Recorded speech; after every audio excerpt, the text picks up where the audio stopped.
this morning's edition. Yes, Remo Stars are out of the continental competition as Quora United, and others are qualified for the next round. Of course, they will be facing North African counterparts. This happens to be another big task ahead of Nigerian contingent.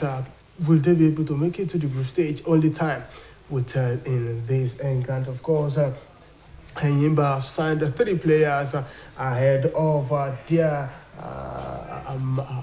into their squad. Yes, just to strengthen the squad. Of course, the People's Elephant would continue, and they will also be participating in CAF Confederation Cup for campaign. And of course, Alex Iwobi, Everton. Yes, Everton has opened talks with Alex Iwobi concerning extending his contract with the Toffees this morning. Well, I would say how things panned out. Not only Alex Iwobi, we have Jordan Pickford and also Anthony Gordon, who has been in fantastic form for the Toffees this season. Shewa Malala makes a return this morning, and of course, welcome on board. Good morning.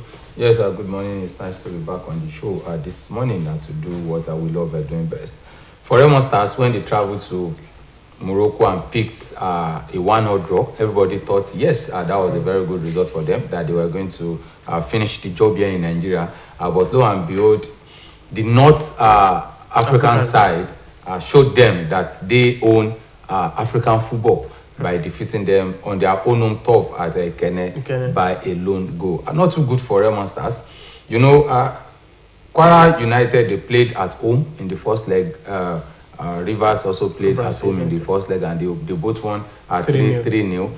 Plateau United played a 2-0 draw away, and they also finished the job here in Nigeria. But for Remo Stars, they are the only team that are out as far as the Continental Championship is concerned as we speak right now. So congratulations to Quora United, to Plateau United and Rivers United. But I'm saying the end of the road for 3 of them. Well, in the next. I was about to ask. Rivers United will face Wydad Casablanca, and this we have other counterpart. Plateau United will be playing against another Tunisian opponent, Experience. We have Quora United will be playing against the defending champions as far as the CAF Confederation Cup is concerned, talking about RS Bahrain. 3 Northern African counterparts. Well, like you said, it looks like the end of the road for them. You know, when you talk about Plateau United up against Esperance of Tunisia, you are talking about one of the best sides that we have as far as African football is concerned. When you talk of Esperance, you know you are talking about a very good side. Plateau United, the disadvantage for them is that they will still be playing the first leg at home. So whatever, even if they win by 3 goals to nil at home, they will go there and lose by. And it's possible for them not to get the victory away from home. Yes, definitely. So for Plateau, I'm in Nigeria and I want Nigerian teams to do well, but as it stands right now, I don't really see that happening for Plateau United up against Esperance of Tunisia. When you look at Rivers United, you are talking about Wydad Casablanca, a former champion as far as the CAF Champions League is concerned. So you are talking about a team from Morocco, another big side when it comes to African club football. The Moroccan league is way better than the Nigerian league, talking about as it is right now. So against Wydad Rivers United also, I don't see them scaling through against Wydad Casablanca. Now let's look at Quora United versus RSB Bahrain. That's another team. Champion. Yes, another team from Morocco. So I think they don't like a Nigerian side. Why would they pitch all our teams against the North African side? But lo and behold, it's football, anything can happen. They can pull up surprises. If any of them will pull up any surprise, I think it's going to be Quora United. Plateau against Esperance is a foregone issue for Plateau United. Rivers against the Wydad Casablanca is also a foregone issue. But you know, on our own days in Nigerian football, we always beat all these teams. I could remember I started time when Enyimba won at the CAF Champions League back to back. They defeated most of these North African but things has changed. Clubs in Nigeria. And when they went away, they lost away as well to them. But the aggregate the aggregate was in favor of them, and also they won some by 3 goals to 0 in Nigeria and they lost by 2 goals to 0. So if our teams can also do that, definitely who says they won't get to the group stage of the bunny spinning group stage of the CAF Continental Championship. Well, let's move ahead to Europe because of our time. This morning, Everton and Arsenal got the win yesterday. Everton got their first win, while Arsenal continued their impressive form in this season. Yes, Arsenal having played 7 games. They won 6 and they lost just 1 to their biggest rival. That's talking about Manchester United. And now they are back on winning ways. The team that defeated United by 4 goals to 0, Arsenal defeated that team by 3 goals. That's football for you. Football is not 2+2. 2+2 in football is not always 4. Sometimes you have 22. Sometimes you have many other outcomes. Minus 22. Yes, but for Arsenal, it's a very good one for them. They are doing well. They are winning games. They have 18 points. Followed closely by Manchester City. They have 17 points. Everton also won yesterday against West Ham United. People thought West Ham were going to win, but West Ham this season are not doing well. West Ham this season were not like the same West Ham we know 2 seasons ago and last season. So for Everton, defeating them is a very good one for them. And for Gabriel Jesus also scoring another goal is also a very good one for him. But he's still chasing the leader. That's the talking about Erling Braut Haaland. Well, let's talk about the Madrid derby before we wrap up. This morning, Atletico Madrid were defeated at the Wydad Metropolitano by Real Madrid yesterday. But one would probably talk about the impressive performance from Adrian to many. Yes, that was a very big game for Real Madrid to win. They won in that derby. That's the Madrid derby. That's the 13th time they'll be winning the league. Yes, they won by 2 goals to 1. Their young guns were on the scorers chart yesterday. That means Real Madrid, they have the future and they have everything working well for them at this moment. The only team I think can stop them is Barcelona. That is if Barcelona will win when they play against Real Madrid. But as we speak right now, Real Madrid remain the best team as far as La Liga and the world of football is concerned. Well, we'll see how things bounce out in that encounter. Many are still saying it's still early in the season, but I believe, I think at the moment, Madrid looks unstoppable. It's still early in the season, but you continue to get the points, and it accumulates, and then you win the league. All right, we need to wrap up. Many thanks to everyone that made this production possible. On Motayo Adebode is my name. Muideen Adeleke is the producer of this program. Until tomorrow morning, I say don't stop. Love is sports. Good morning. منطقة الجزاء الهدف الأول. الهدف الأول عن طريق كليتشي إياناشو في توقيت 21 دقيقة لعب في هذا الشوط الأول. افتتاح باب التسجيل للنسور الخضراء النيجيرية. إياناشو دقيقة 21 يستغل الكرة داخل منطقة الجزاء ويتمكن من التسجيل اول اهداف المواجهه. معناها في تماس معناها لعبوها ظاهره معناها خدمينها في التمارين معناها ديفياسيون معناها يلعبوها على المهاجم يجيب معاه جوار يلعب على المهاجم الثاني معناها لراس الحربه معناها كان براون اكثر حقه لصق له اكثر ما عطاش الاسباس اللي مش يدور بيه ويشوط خاطر نعرفوه هو الاشول معناها ايسر المهاجم دار بيه وشاط معناها كره كيما هذوما يدخل بيك لاتاكون في 18 متر ماركاج ستريكت ما تخليلوش الاسباس يدور يشوط لك. لزايدو سانوزي مقطوعه من الدفاع التونسي كره في اتجاه اجاي لاعب ارتكاز فريق ويست بروميتش حذاري هذه كره خطيره وضربه جزاء للمنتخب النيجيري والانذار في وجه فاروق بن مصطفى. خطا مره اخرى في الدفاع واحمد موسى مهاجم النصر السعودي. بصراحه بار خطا معناها كي ترى المنافس كي ياخذ الكره معناها والابيل نتاع المهاجم معناها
Another beautiful Monday morning. Welcoming your boss to this edition of Newspapers Today.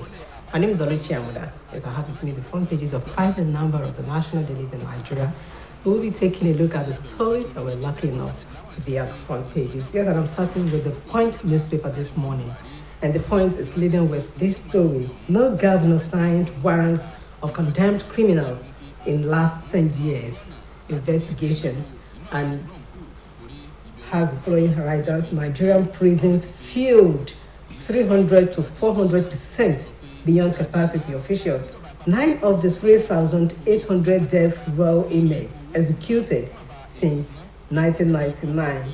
Calls for abolition of death penalty resonate. That is the story making the banner headlines on the front page of the Point newspaper. And we have other stories as well. Below the picture story, have been favored. Okay. 2023, opposition alleges massive violation of voters' register. Panic as gun sells for 12,000 naira in Osun. These stories are on the front page of the Point newspaper. Moving now to the Nation. And the Nation is leading with this: strike, reps has to meet over face-off with government tomorrow. That is the story making the banner headlines on the front page of the Nation newspaper. And we have others: PDP government mounts pressure on UK to drop IU must go call. World leaders to attend Queen Elizabeth's funeral. Still on the front page of the Nation newspaper, Abdul Razak rally support for Tinubu. Chinese undergoing probe for killing Nigerian lover. Buhari in US for United Nations General Assembly. Train attack. Detained negotiator Mamu with life jail. These stories are on the front page of the Nation newspaper. Moving on to the Vanguard. And the Vanguard is leading with this story: business heading for total collapse. NECA raises alarm. Below the picture stories there, we have this: campaign council PDP's move puts APC under pressure. 9 killed in FCC auto crash. Strike, lecturers in ASU's fractional group demand reopening of varsities. And above the masthead, COVID-19, Catholic bishops sustain 30-month ban on handshakes during Mass. These stories are on the front page of the Vanguard newspaper. Next is The Guardian. And The Guardian is leading with this: last-minute infrastructure stalls $3 billion submarine cable investment. That is a story making the banner headlines on the front page of The Guardian newspaper this morning. Last mile infrastructure stalls $3 billion submarine cable investment. We have other stories as well. World stands still today for historic Queen's funeral. Kogi Governor Bello appoints National Youth Coordinator of Tinubu Shetima campaign. These are some of the stories on the front page of the Guardian newspaper. A quick look at what the Punch has for us this morning, and it's leading with this story: tax reliefs, concessions. FG grants 16 trillion naira waiver to Dangote, Honeywell, others. And it comes with the riders: duty waivers, tax reliefs good for economy, but discriminatory. Economists slam FG. South Africa earned $107 billion tax revenue in 2021. Nigeria, $15 billion, behind Kenya, Angola. Revenue slumps as debt servicing gulps 6.16 trillion naira in 16 months, says DMO. These stories are on the front page of the Punch newspaper. Below the picture stories there, we have 22 killed in Abuja, Lagos, Ogun crashes, 12 hospitalized. FG secures pipelines with 12 billion naira, pays IOCs $4 billion. Still on the front page of the Punch newspaper, above the masthead: PDP crisis worsens, BOT meets Otom Fintiri today. Students to ground Lagos airport, police threaten showdown. Atiku Kwankwaso had no street credibility, Keyamo. The stories are on the front page of the Punch newspaper. And next is the Daily Trust. And the Daily Trust says, how bandit leader Taji escaped NAF bombing, 12 buried, fighters, women, kids affected, residents in panic over possible reprisal. We will sustain the temple, military. It is the story making the banner headlines on the front page of the Daily Trust newspaper this morning. Yes, we have other stories as well. 19 killed in FCT road crash. Masquerades invade Plateau Church, flog pastor, worshippers. These stories are on the front page of the Daily Trust. Next is the Nigerian Tribune. And the Tribune is leading with this story. ASO strike, security on the alert as students insist on protests at airports. Nance warns against attack on students. Gajabia Miller to meet students tomorrow. It is the story making the banner headlines on the front page of the Nigerian Tribune. We will guide members in making choices in 2023. Catholic bishops. 19 banned in FCT auto crash. Oyo Kingmakers lose member. NDLEA arrests ex-convicts with cocaine hidden in lip gloss, deodorants. Masquerades disrupt church service, flog pastor worshippers in Plateau. Still on the front page of the Nigerian Tribune, Queen Elizabeth for burial today. 7 million Nigerians sue INEC over inability to complete voter registration. Bello appoint National Youth Coordinator Tinubu Shetima campaign cancelled. And about the masthead of the Nigerian Tribune, 84% of Nigerians can't afford healthy diets. Stakeholders, fuel subsidy must go to avert public debt crisis. Budget office, Obi failed to curb insecurity as Anambra Governor Oshiomhole. These stories are on the front page of the Nigerian Tribune. Next is the blueprint. And the blueprint is leading this morning with this story. 19.76 trillion naira 2023 budget.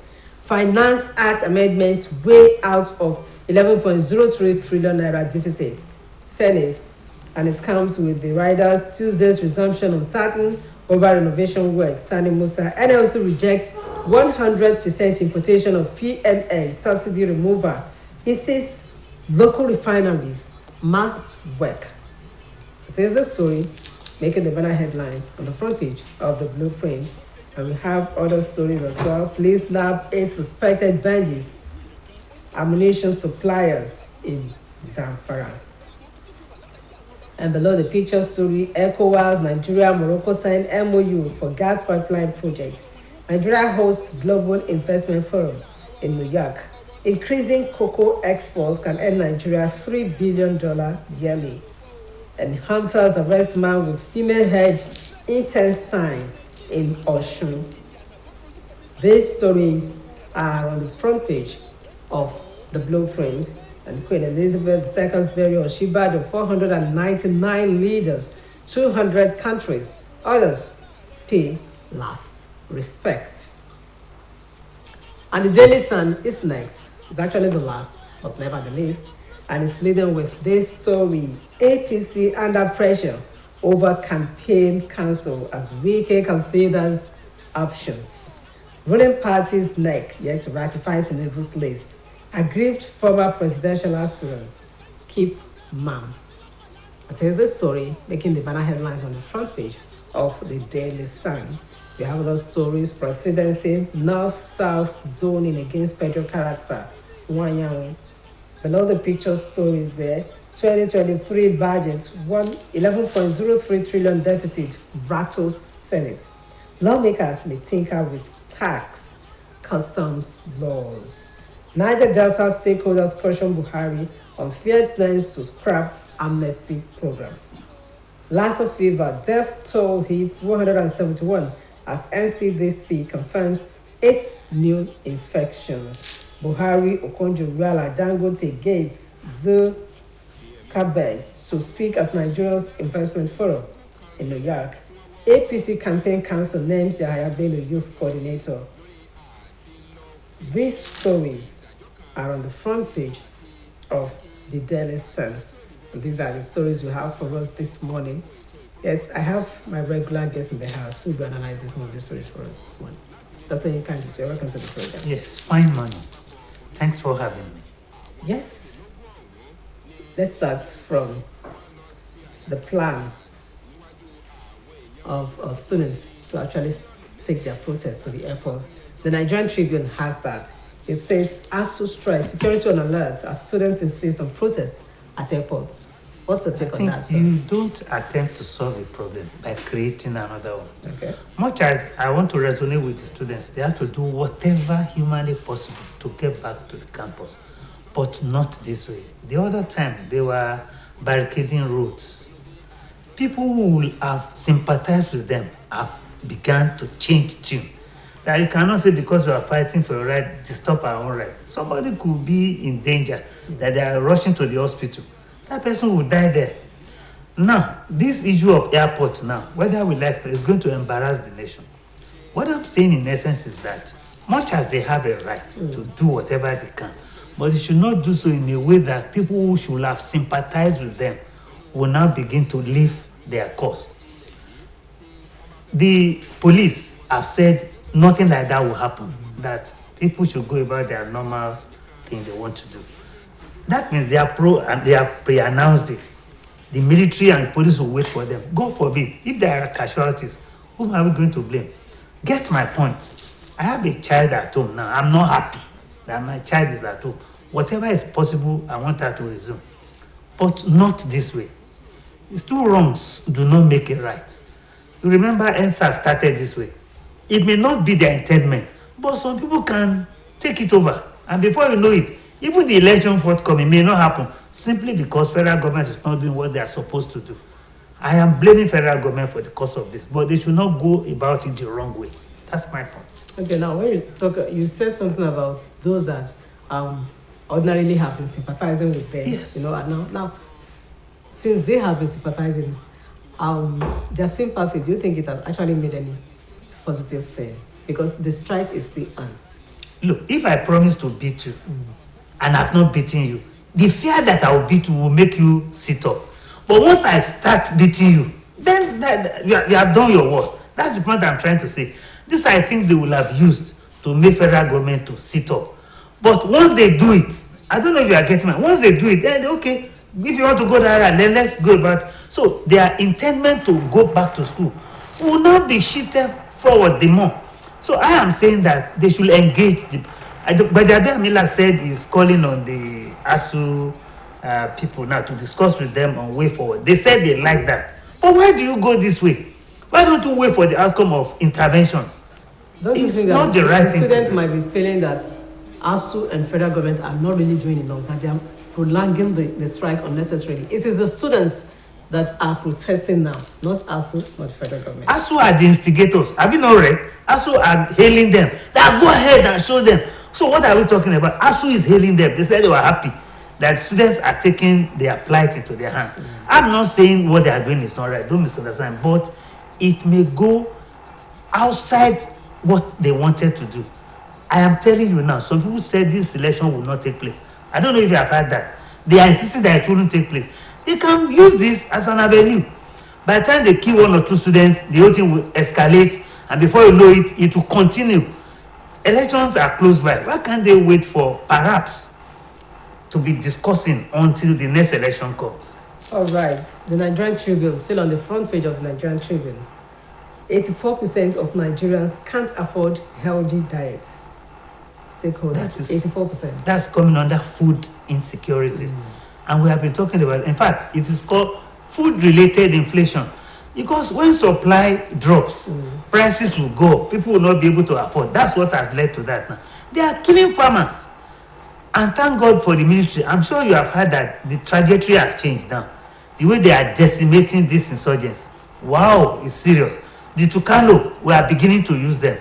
And I read something, you read something now that said they are going to sustain. That's the way to go. Don't worry, things will come down. People say they are beginning to do it because election is coming. I say, so be it. I mean, if somebody is not giving me food, and because election is coming, is not doing the right thing at the right time I expect, I will hail you. Because if you don't do it, what will I do? So for me, we should encourage the military to continue like this so that this food insecurity will stop. Okay, moving now to the Punch. Tax reliefs concession. FG grants 16 trillion naira waiver to Dangote, Honeywell, others. Yes, it's not only economists Dangote. are saying that it is discriminatory. Look, as an economist, I will not say it's discriminatory. In fact, better discriminatory. Let me explain. There are some industries that we should give them a kind of relief. We call it tax relief or waivers because of what they intend to do to the economy. Can you imagine if Dangote refinery starts operating now? It's not only Nigeria, it's going to affect Africa and the whole world. That means there will be availability, there will be supply. Because that's all we are talking. So federal government needed to we call it government intervention, intervene in this to see it to come on board as fast as it could. Even we are talking about Honeywell, Lafarge is there that produces cement. Are we saying we should not encourage cement to produce so that the price can come down? Dangote to produce cement. Yes, that's what we are talking about. That in some instances, federal government needed to intervene because we cannot say we want the private sector to be doing things and be at it. Federal government can assist. Our style of economy here is that a little to the right, a little to the left from center. You cannot say we are too capitalist or we are socialist. We are in the middle. So sometimes you need government intervention. For me, it is the way to go. For example, if you want to import, we don't like importation. But if you want to import something that will help the system, which will give such a person a relief. All right. Revenue slumps as debt servicing goes 6.16 trillion naira in 16 months. That's why I say federal government should look elsewhere. We should not continue to borrow. No, we can. I'm not saying we should not borrow, but it should not be our first line chart. It should not be our first line of thinking. We are sitting atop gold in quote. We have a lot of things that turn to revenue that we are not looking at all. We should look at that so that when we now borrow, it should just be a supplementary borrowing, not the major. All right. Back to the Nigerian Tribune. Fuel subsidy must go to avert public debt and crisis. But NLC is insisting that refineries must work. I like this thing. Do you know that NSC is a pressure group? Labour Party is a political party. People are now telling us that they are the same. I totally disagree. You cannot compare pressure group with a political party. It means if NLC, Nigeria Congress, want to fight for an issue and it becomes politics, nobody will listen to them. Now, there's a disparity now between what Obi is saying, who is the presidential candidate of Labour Party. He's saying if he gets to the office, he's going to totally remove the subsidy. NLC is saying, you dare not. They are supposed to work in tandem. Refinery, NLC is saying that Nigerian refineries should be working 100%. Absolutely. That's the way to go. If you remove it now, I can assure you there will be no election. Because the backlash that will come out of it, we will not be able to have that election. So I'm with NLC on this, not with Labour Party. All right. Still on the front page of the Nigerian Tribune, 7 million Nigerians sue INEC over inability to complete voter registration. Now, let's get this straight. Inability to do what? To complete. Have you noticed something about we Nigerians? I'm bringing myself along. We don't do things on time. You are told to do something and you are given 3 months. We will not start until the very last day of the 3 months. We will now start. How would it not affect them? Have you realized that INEC has shifted this date 4 or 5 times? And they are saying, I am with INEC in this. INEC should do the right things right. We cannot continue to shift. Let them go to court. They will meet there. They're already there. Yes, they will see what another story. NDLEA arrests ex-convict with cocaine hidden in lip gloss deodorant. Did you hear? Ex-convict. That means he has not learned anything. And you know that place is supposed to be correctional center. You remember what so nothing has been corrected. I think they should throw him back there for life. All right. APC, the Daily Sun has this. APC under pressure over campaign council as Wike considers option. APC? APC has not done their own campaign, but they have been strategically putting some people. The campaign will be officially flagged off on the 28th of this month. But they're supposed to have set up. Yes, they are setting up campaign. Yes. All the political parties. They have not. But PDP has done their own. I don't know if you have heard. They have not, but they are putting the right people in the right places. Yaya Bello have just been put. Yeah, Keyamo is already there. Plateau governor. So what we are talking about is that they've not started really, but they're on the verge of completing that task. Now, last minute, the Guardian says last mile infrastructure stalls $3 billion submarine cable investment. Last mile infrastructure. Yes, whether we like it or not, this submarine infrastructure is necessary so that we can get communication done right at the right time. Okay. Whatever is stalling it, they must find way to solve the problem so that nothing is stopped. All right, the Vanguard has this story. Business heading for total collapse.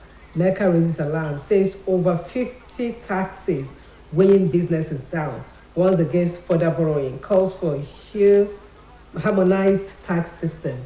Yes, our tax system is not properly harmonized. Okay. We should do it in such a way that whoever is involved with humongous amount of money in production, we must try to, that is progressive taxation. That is, you earn more, you pay more. That's the way to go. But then tax relief must be given to those who are doing essential things that needed this country to develop. Okay, and we have to grow. Let's look at the issue of multiple taxation now. People always complain that the federal government tax them, state and local governments.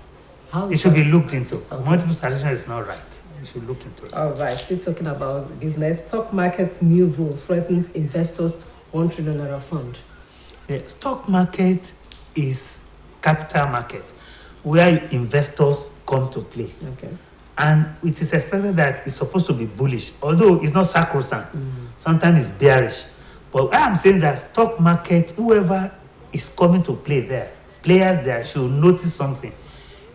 It is not sacrosanct that you must get returns on your investment. Investors are taking risks. Investment are risks. There is no hard and fast rule that you must get return for your investment. Okay. So if they're handling on that, they should forget it. If you get your investment, your returns, fine. If you don't, so be it. Okay, you say it's supposed to be bullish and not bearish. So when it is constantly bearish, what are the implications? When it is constantly bearish, I can play there. Okay. If it is bearish, I can now buy at low, waiting for when it will now become bullish. I will now sell. All right. Now the Point newspaper has this. Let's quickly touch it before we go. No governor signed warrants of condemned criminals in the last 10 years. Now people are calling for the abolition of death penalty. That is what I don't know, in quote, hate about Nigerian governors. They are too sentimental. They are too emotional about it. In other climes, it is not so. Once it's court pronounced that somebody should die, either by hanging or by electrocution, governors should sign, but no governor wants to sign. How many countries are still enforcing a no, so some countries are still doing it, but they are very few, I know. But I'm saying in Nigeria, we don't want to do it. There was this guy, you remember, that has to be was had to die by hanging in Lagos. I've forgotten his name now. That is involved in was a pastor. You remember? Okay. Up till now, he's still there, and it's more than 5, 6, 7 years now. He's still there. So what I'm saying is, this will not encourage people to be killing. If you kill, if it's in the Bible, those who kill by the sword die by the sword. I said just 9 out of the 3,008 death row inmates have been executed since 1999. Just 9. And I hope that 9 will lead. Militaries in Osogbo here, they will tie people to stake and shoot them. In those days. But those were military regime.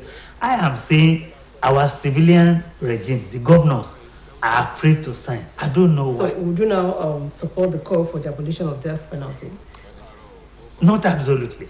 Okay. Not absolutely. Much as one will want to have compassion about it, but those who kill, I repeat, must be killed. Okay. Thank you so much, Dr. Yeka, for making it to today's program. Thank you for always being there. Also want to say very big thank you to the producer, Akinola. We are not forgetting our viewers. Thank you for always being there. Yes, this is where we're saying our bye on today's edition of Newspapers Today. My name is Orochi Amuda. Keep enjoying the rest of our programs. Good morning.